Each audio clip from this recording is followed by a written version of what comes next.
Dompetku jatuh. Sebuah benda kecil berkilau terpental di lantai parkiran.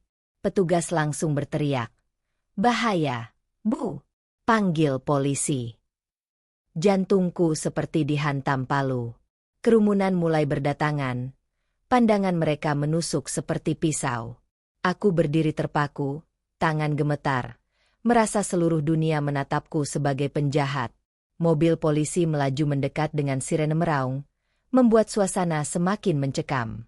Tangan mereka menggeledah dompetku dengan kasar, mengambil benda itu dengan sarung tangan.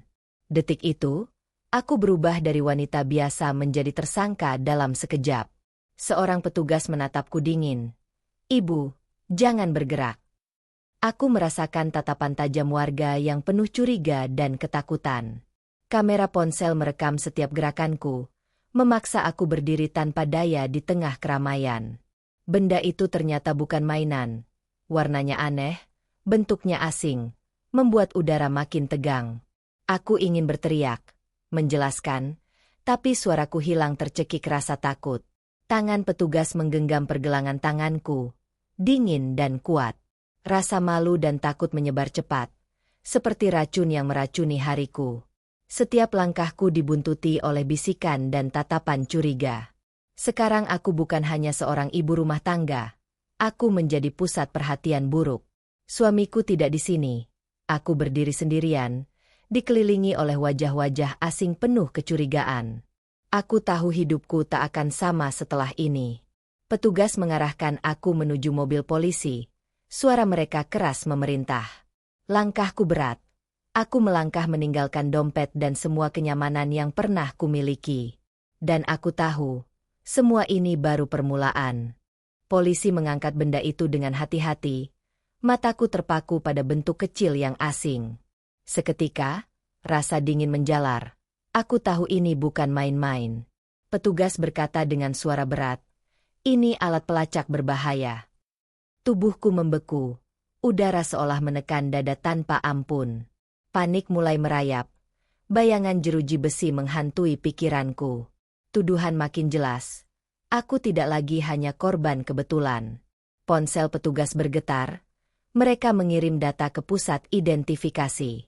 Setiap detik menambah berat langkahku ke jurang yang tak kuinginkan. Salah satu polisi memandangku tajam. "Kamu akan kami bawa untuk pemeriksaan lebih lanjut." Kata-kata itu seperti palu, menenggelamkan harapan yang tersisa. Aku mencoba menjelaskan, tapi suaraku tercekat oleh ketakutan yang mendalam. Kerumunan makin ramai, bisikan mencurigai berubah menjadi tuduhan tanpa ampun.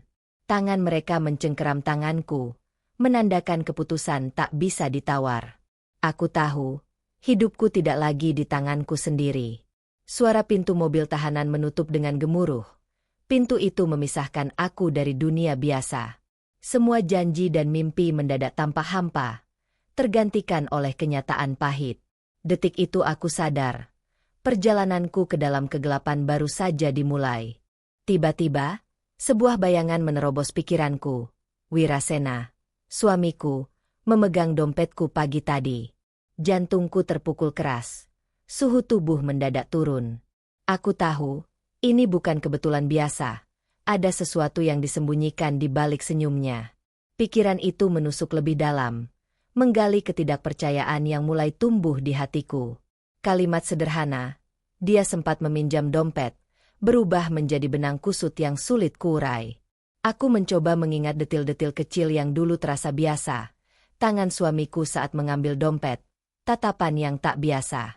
Setiap ingatan membawa kecurigaan baru. Seperti api yang mulai membakar pondasi kepercayaanku. Semua tanda mulai menunjuk padanya. Tapi aku belum siap menghadapi kenyataan itu. Polisi terus mengajukan pertanyaan. Dan aku merasa terjebak antara melindungi cinta dan mengungkap kebenaran. Senyum Wirasena yang dulu menenangkan kini berubah menjadi bayangan yang membayangiku. Kesunyian antara kami menjadi jurang yang sulit dijembatani. Aku sadar, aku tidak lagi menghadapi sebuah benda misterius, tapi seseorang yang mungkin merusak hidupku. Ragu dan sakit hati menyatu dalam satu napas yang berat. Perlahan, fokusku bergeser dari benda di dompet ke pria yang seharusnya menjadi pelindungku. Keraguan itu merobek setiap jalinan keintiman yang pernah kami miliki. Sekarang, bukan hanya dompet yang penuh rahasia, hatiku juga terkunci rapat oleh kecurigaan. Pertanyaan tentang niat Wirasena menggantung di udara, membuat suasana semakin mencekam. Aku tahu, setelah ini, segalanya tidak akan pernah sama lagi. Dan tepat saat aku mencoba menguatkan diri, suara pintu sel polisi terbuka. Perjalanan baru telah menunggu. Petugas membuka penutup benda kecil itu dengan hati-hati. Mataku tertuju pada kilatan logam yang dingin dan asing. Layar kecil di alat itu menyala, menampilkan kode dan angka yang tidak aku mengerti. Suara petugas tiba-tiba berubah menjadi serius. Ini bukan alat biasa, ini pelacak. Jantungku berdegup kencang, tapi bukan karena takut biasa. Ada rasa ngeri yang merayap perlahan ke seluruh tubuhku. Aku merasa dipasangkan jebakan, menjadi korban dalam permainan yang lebih besar dari yang kubayangkan. Petugas menjelaskan dengan suara datar, pelacak ini terhubung ke jaringan kejahatan besar, termasuk pemerasan dan penipuan properti. Setiap kata yang keluar seperti paku yang menancap di hati, membuat dunia di sekitarku runtuh seketika.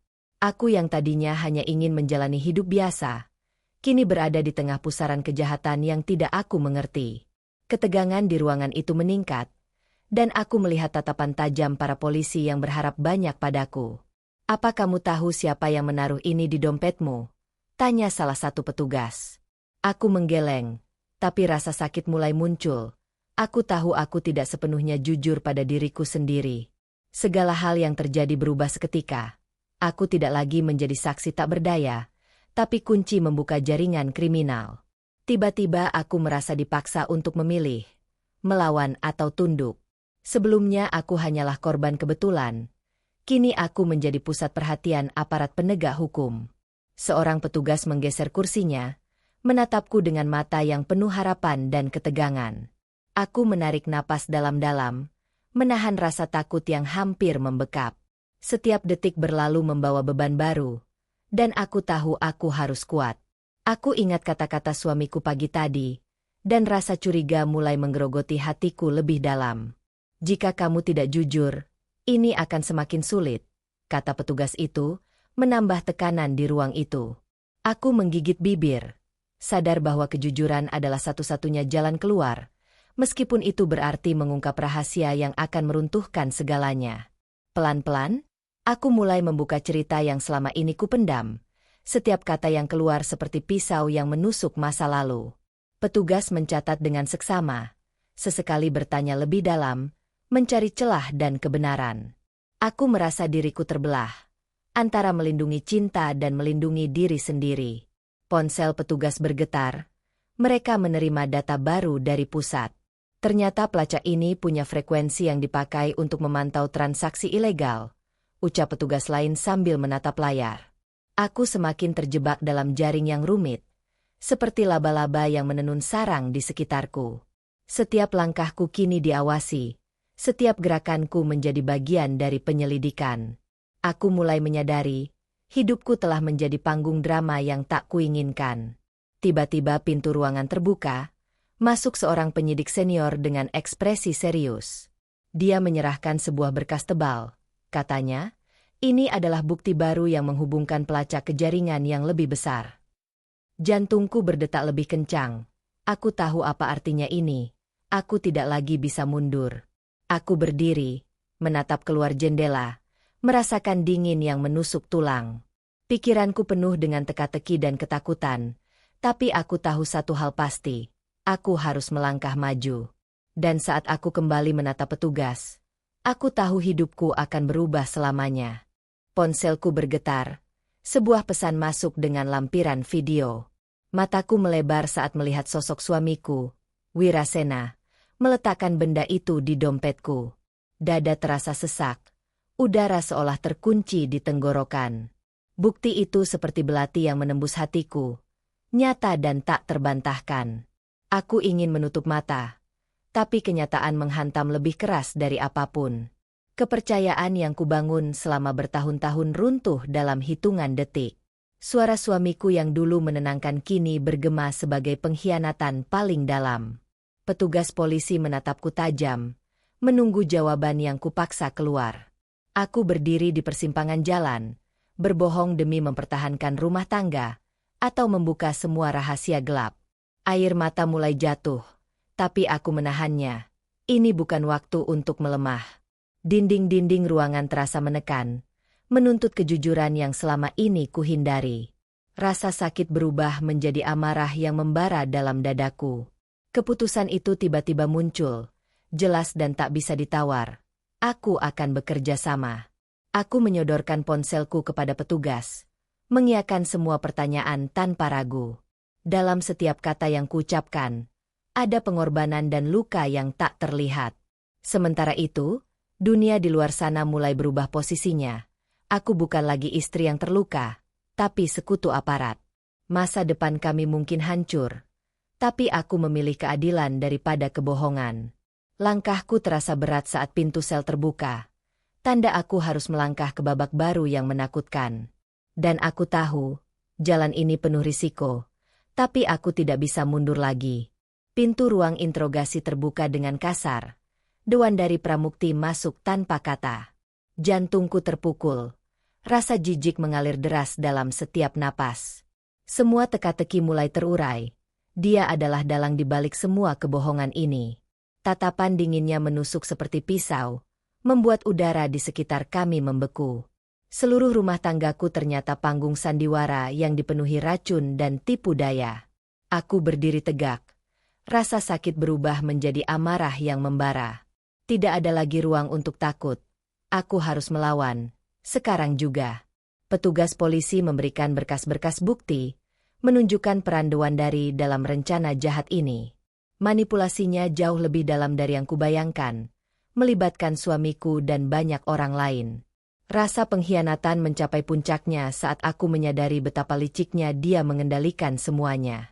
Namun, di balik semua itu, aku menemukan kekuatan yang tak pernah kumiliki sebelumnya. Aku mulai merancang strategi, mengubah peran dari korban menjadi penentu nasib.